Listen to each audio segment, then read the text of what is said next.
मु डॉक्टर संजीव कुमार प्रधान राज्य साधारण संपादक ओमसा आम दीर्घ गत सेप्टेम्बर 18 2024 रे आमर जो 70टी न्याज्य दाबी थिला ताकू आम मुख्यमंत्री एवं स्वास्थ्य मंत्री कठारे कहीलु एवं से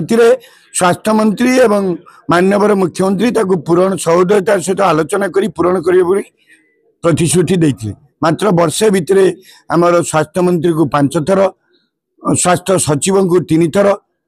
कला परे मध्य से माने आम दाबी पूरण करने कौन प्रतिश्रुति दौना तेणु आम ए कला पोशाक परिधान करचु या परवर्ती अवस्था ओपीडी बंद करने को बाध्य हबू तापर सरकार जो नेशनल प्रोग्राम सब आम कर सहयोग करूँ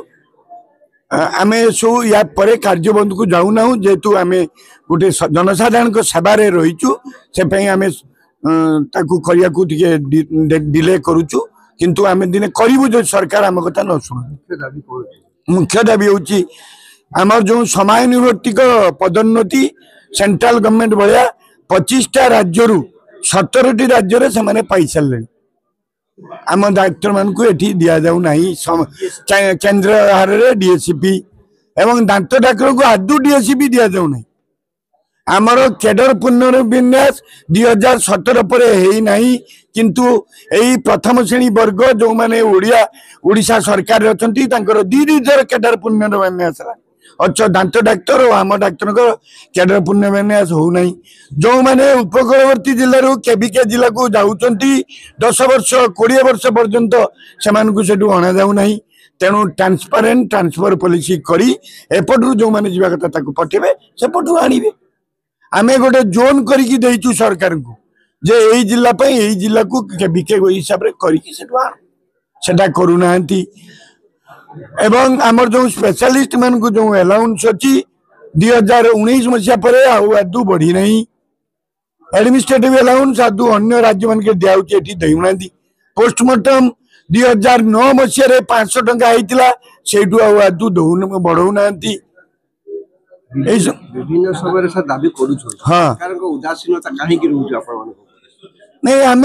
जेहेतु मु भावुची जा सरकार कौन भावुं मुझे जानी मु जहाँ भावुची आमर दुर्बलता हूँ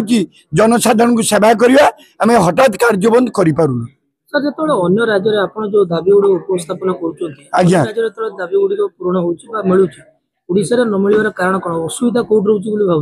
मुझे जानी से कथा सरकार कहींपर किंतु सरकार को आम भल भाव में बुझे देचु एवं जो जो राज्य रहीचु तार कागज पत्र आम देचु इच्छा शक्ति एवं अल्टीमेटम दौरान